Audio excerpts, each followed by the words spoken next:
Hey everyone, it's Birth3 and I'm here, and this is my review for Final Destination Bloodlines, the new film directed by Zach Lipovsky and Adam B. Stein.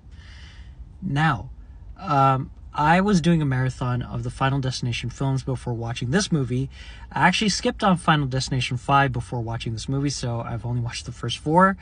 I still think, in my personal opinion, out of all the films I've seen so far, outside of the 5th one, the first one is still the best. I think it's an excellent movie. One of the greatest horror movies I've ever seen. And it's so creative. Such a creative and cool movie. And I think that the third film in the franchise is the second best. And I would say that Bloodlines, the 6th movie, is probably the third best in the franchise so far. Now, there might be some spoilers within this review, so if you don't want to know anything about this movie, I'll give you a score right away. It's an 8 out of 10. And if you wanted to encapsulate a review of what I thought about this movie, I will say that it is probably the most self-aware film in the whole franchise so far.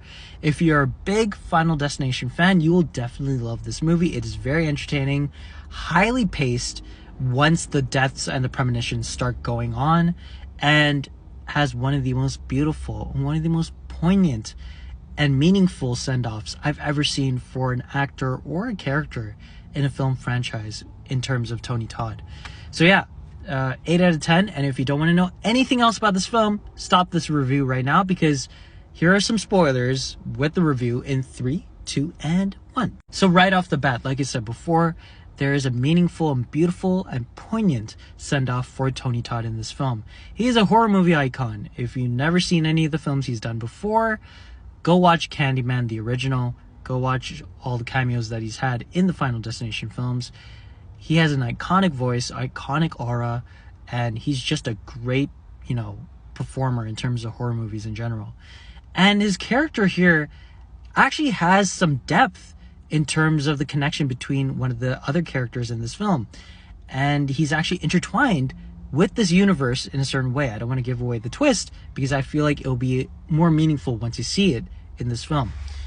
And his last speech that he ever has in this franchise here, it's almost as if he knew that he was about to pass, because it's such a beautiful speech, and it's a beautiful and meaningful, kind of allegory to what we need to do in our own personal lives. We should enjoy our lives. Obviously, death is inevitable for a lot of people around the world, but, before your inevitable death, you should still live up your life and live it to the fullest, and just stop worrying about death in general. Just live up your life and, pursue whatever you want, and just, enjoy the time that you have on this earth. And I felt like, with that little speech that he has, and once his character leaves off screen, it was just one of the most beautiful ways to kind of end a career for an actor in film history. And, it's just a very beautiful scene. And even if you did not know that he passed away before watching this movie, it's just the way that scene happened. I really felt it once I saw the scene, and how his character also was connected with one of the characters in this film. But yeah, beautiful send-off. So we'll come to the actual film itself. Now, Bloodlines remixes some of the rules here in terms of the premonitions, because we're having a character that has premonitions of another person's premonitions, which is very interesting.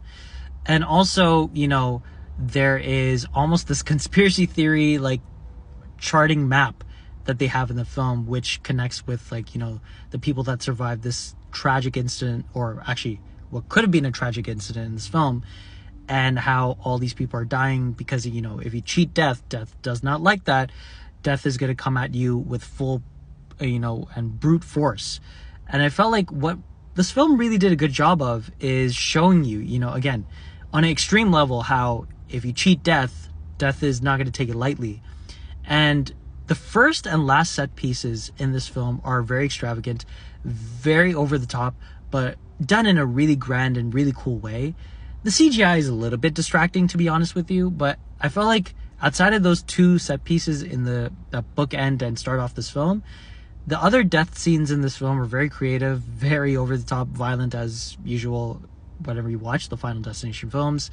And I feel like it's so cool that this franchise hasn't even skipped a beat since the last film, because I think the last film came out in 2011 or 2012. So yeah, it's been a while, and the franchise seems to be getting a new life here, no pun intended. And it just, again, The performances are decent. The story is pretty decent here too.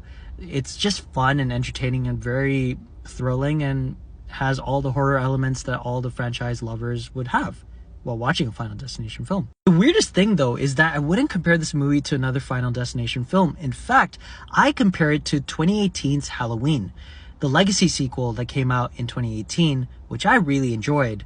And ironically, a couple of the characters here are very reminiscent of Jamie Lee Curtis's character in that film, in terms of a person that cheated death and is doing whatever it takes to, survive, and also has become disillusioned and has become an absentee parent, and also has become a shut-in and builds up this fortress that has to fight off against the, thing that's, trying to kill them.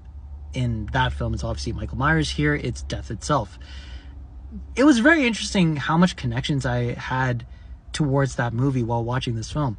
Not complaining though, because I really enjoy that 2018 Halloween, and Bloodlines is super fun as well. So yeah, overall, Bloodlines is a very fun film. Again, if you are a big fan of the Final Destination franchise, you will definitely have a blast with this movie, because again, it is one of those films that you just go in, you know what you're going to expect, and it just delivers on all fronts.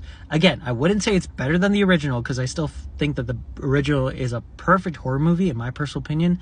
The third film still has probably the best singular performance in the franchise in Mary Elizabeth Winstead. And the third film, I felt like, was a little bit more creative and a little bit more well-designed in its kills. But for a sixth movie, this is an excellent sixth film for any franchise. And again, it's not every day that a sixth film could be the third best film in a franchise, in my personal opinion. So yeah, 8 out of 10. Go watch it whenever you can, and you will have a blast.